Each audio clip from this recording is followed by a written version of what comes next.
Welcome to the tutorial for how to make the daisy dress pattern. This dress is super flattering and fun. It has a scallop top with boning and then a high slit. This pattern does come in sizes extra small through 3XL and does come with those written instructions if you want to reference those while you're watching this. And once you have put all of your pattern pieces together and cut it out and cut out your fabric, we will go ahead and start this instructional.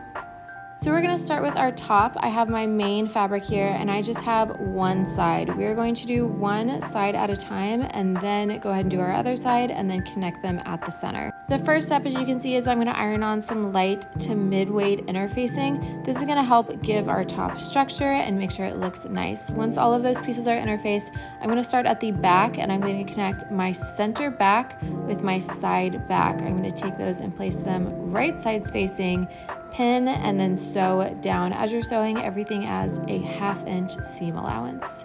Once that's done, we are going to repeat those steps. We're going to take that side back and we're going to connect that to our front side two. Pin them in place, right sides together, and sew down. Repeating those steps, we are going to take our side front two and connect it to side front one, pin in place, and sew down. And then one last time for this side, we are going to take our center front and connect it to our side front one, and that will complete one side of our top. Once that's done, we're going to repeat all of those steps for our second side. Now you should have two completed sides. We are going to connect these at the center, take these right sides facing, pin in place, and sew. Make sure everything's matching up. And then we're going to finish our main fabric top.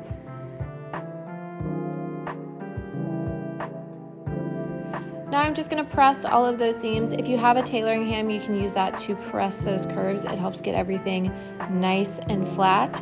And we're going to repeat all of these steps once I've pressed everything with my lining fabric, excluding the interfacing. We're just going to put our lining fabric top together and press everything flat, just like we did our main fabric top. Now that I've already pressed my lining fabric, I know you can't see it, but it is pressed. I'm going to set that lining aside. We're going to work more on our main fabric top and we are going to add in our boning. So I have 1/2 inch boning. I am sewing this in. It's an invisible method, so we are going to sew this into the seam allowance.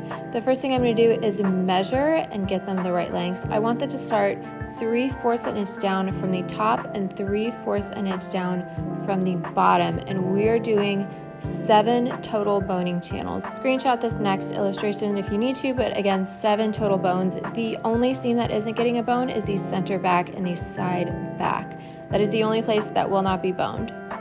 To enter in our boning, again, we are doing an invisible method, so I'll kind of show you what I mean. We are going to sew it into the seam allowance on each side, so there will not be any sewing marks on the outside of my corset, and you can see that here. The center is sewn down. There's no sewing lines on the outside for my boning. It is only sewn in to the seam allowance. We're going to repeat that for every single piece of boning. As you can see, I've done here. It will look like this when you're done, and again, we have 7 total. Now we're going to set that top aside and we are going to start on our skirt. So I have my 2 back pieces right here. You can see my darts are marked in chalk. I know it's a little hard to see, but what we're going to do is we are going to fold those darts in on each other with right sides facing and pin them in place. I'm going to do this for both of these. Once those are pinned, we are going to sew those darts. After those are sewn down, we are going to take our front skirt piece and we're going to take our newly sewn back pieces and we are going to take those to their corresponding side, set them right sides together, pin in place on the sides for both of these, and then we are going to sew them down. They should look like this. Once your main fabric skirt is done, it should look like an open skirt that just has the back open. And we're going to take that and we're going to connect it to our main fabric top. You want to try to line up all of your seams here and make sure that those seams are lining up. I've got our side ones and then I also have those back darts. So I like to kind of do those first and then I'll go back and I'll fill everything else in, make sure everything looks even and nice. And then once that is all pinned into place with right sides facing, I will sew this down. Now you can see I have it sewn down. I'm going to trim off all that excess seam allowance just so that my dress sits nice and flat. Now I'm going to take my lining skirt pieces and I am repeating all of those exact same steps. You can see that my slit is actually on the opposite side of what my main fabric was. This is because they're going to be facing each other and we want to make sure they're on the same side. This actually doesn't matter if your lining doesn't have a front and a back, which most don't. So don't overthink this. You just want to make sure that your slit is on the opposite side. So just flip it if you need to. But I'm following the exact same steps that we did with our main fabric. I am adding on my backs after I've already sewn down those darts, and then I didn't film this, but after this lining skirt is sewn down, we are going to add it to our lining top, just like we did with our main fabric. Once that's done, you should have two dress pieces with their backs open, and we're going to connect our lining to our main fabric. Now this is where you want to make sure your slits are in the opposite sides, because when we flip these over, they are going to be on the same side. But first we're going to pin these together right side spacing. We're going to do this. I like to make sure all of my seams are lining and then go in and fill in and then sew up that top. Then we're going to trim down those seam allowance. I like to trim at the ends where it is straight. And then once we get to these curved sections, I trim it down a little, but more importantly, I go in and I cut very tiny slits. This is going to help it sit super flat at your curved parts. The slits are really important. It just makes it look a little bit nicer.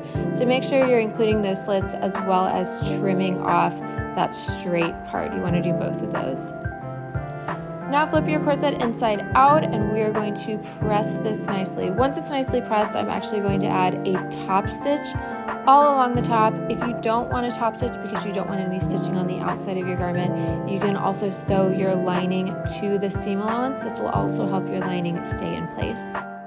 Now I've already done my top stitch. I am going to do the slit, and yes, this is really wrinkly. I had this on my sewing table because this was a multi-day project for me, that this is going to be getting pressed immediately when we're done with this. But I'm going to take my garment and I'm going to turn it inside out, and we're going to make those slits face each other and even up.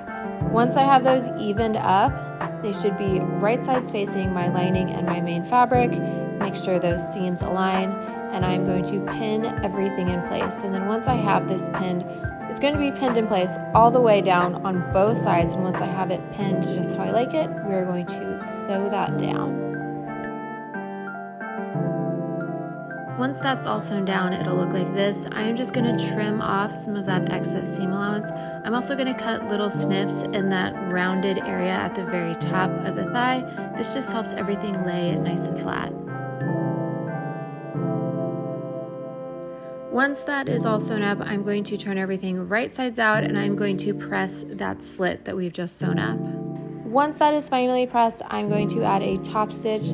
This is just going to make everything look nice and crisp. Again, if you don't want to do a top stitch, you can sew your lining into the seam allowance. This just helps everything look nice and neat. Getting towards the home stretch, we are going to start putting in our zipper. I'm using an invisible zipper, and you can see I'm setting this up so my lining is out of the way. Before I start with that, I'm going to unzip my zipper and I'm going to iron the teeth out.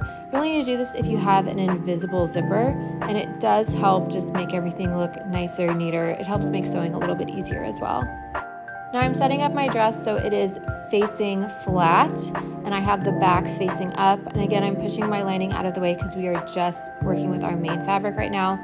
You're going to unzip your zipper, and the zipper should be towards the center back. We're going to take that and flip it so it is facing away from the center back. And then once I have that flipped, I'm going to pin it into place again just to my main fabric. Don't sew down your lining just yet. Don't forget, after you've pinned this down and you are sewing it into place, you should have replaced your regular foot with a zipper foot. And once that's done, it should look like this. Remember, your teeth should still be facing away from the center back because we flipped that zipper. We're going to zip up our zipper first before we start on the next side, and I'm going to take a little piece of chalk and I'm going to mark where my waist seam is. This is so the zippers match up and we're not getting off, so that our waist seams on both sides match up. So now once that's marked, I'm going to unzip my zipper, and just like we did on the first side, I'm going to take my zipper and I'm going to take it so that the teeth are facing away from the center back, And I'm also going to make sure that that little chalk mark that I had is matching up with my waist seam so that my zippers match up once we've sewn both of these down. So I'm going to go ahead and pin this in place again with the teeth facing away from the center back, and then sew this down with the zipper foot on my machine. Once that's sewn down, before you move on to the next step, make sure you zip up your zipper, make sure everything's looking nice and neat. And then I'm going to flip this inside out so that I can get that center seam of my main fabric. And I'm going to sew down the remainder of that back dress for my main fabric. When I do this, I make sure I pull the zipper, the tail of it, out of the way so I can really get nice underneath that. And I pin all the way down, as you can see, now that it's sewn. And the remainder of my dress is sewn down for my main fabric. Now we're going to flip everything right sides out again. We're going to go back to where we started with the back facing towards us. It is right sides down.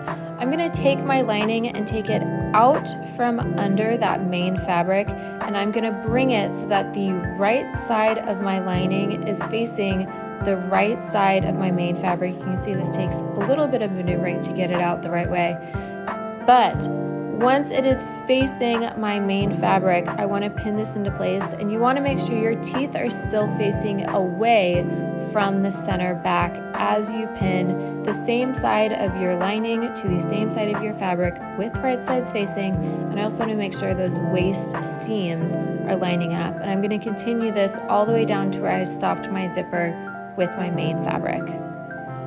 Once that's sewn down, it will look like this, and we are going to flip that right sides out again, and you will see you have a nice concealed zipper with your lining and your main fabric sandwiching in the end of that zipper. It should look like this once you are done. And we're going to repeat that for our second side the exact same way that we did the other one. We're going to take that lining out, pull it up and over, and have our right sides facing of our lining to our main fabric with the zipper teeth facing away, pin in place, and then sew. Now I'm flipping everything right side out once again, but then pulling up my main fabric once I've pulled out that zipper. And I'm going to do the exact same thing that we did with our main fabric, which is close up the very end. Make sure you pull that zipper tail away so you can get right up underneath where your sewing stopped before. Pin the entire bottom length of the dress so that your lining is closed in the back, and sew into place.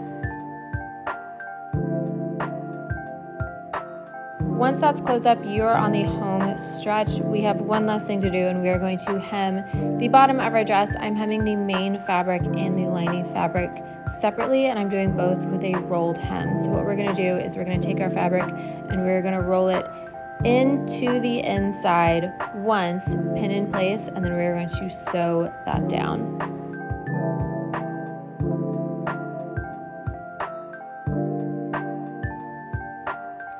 Once that's been sewn down, I'm going to cut off some of that excess seam allowance. I just want to make sure this looks nice and flat and neat, and cutting off a little bit of that helps. Once everything is cut off, I'm going to do the same thing. I'm going to roll over to the inside once again, and this should conceal all of the raw edges. I'm going to pin all of this into place and then sew down. Once that's been pinned and sewn down, we are just going to press it so it looks nice and neat, and then we are going to continue on and do those exact same steps for our lining, folding it in once on itself and then doing it once more to conceal all of those raw edges. Once you've completed those steps again, you are done with your daisy dress. Congratulations, you have made a custom new dress for yourself or for someone else. Please let me know if you have any questions. Subscribe if you want to see more tutorials and updates on new pattern releases.